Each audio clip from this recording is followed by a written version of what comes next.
سورہ السبا کی ایک آیت کے بارے میں سوال ہیں. C'est le verset 19.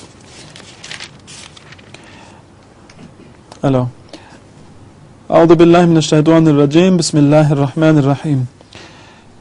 وجعلنا بينهم وبين القرى التي باركنا فيها قرى ظاهرة وقدرنا فيها السير. سوال یہ ہے حضور کہ یہ جو ذکر آتا ہے القرى التي باركنا فيها، وہ کون سے شہر ہیں، کون سے شہر مراد ہیں یہاں پر؟ شہروں کے نام تو مجھے یاد نہیں ہیں، مگر جس قوم کا یہ واقعہ ہے ان کے لیے سزا تھی.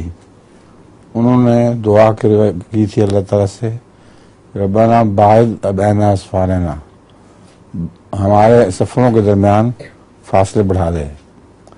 تو اس کے نتیجے میں بہت سی بستیاں بیچ میں سے اجڑ گئیں، اور وہ جو اکٹھا ہوتا تھا نا شہر، چل سو چل ایک کے بعد دوسرا آ گیا، اس کی بجائے وہ درمیان میں اجاڑ جگہ آ گئیں اور وہاں سے لوگ گزرتے ہوئے بھی ڈرتے تھے.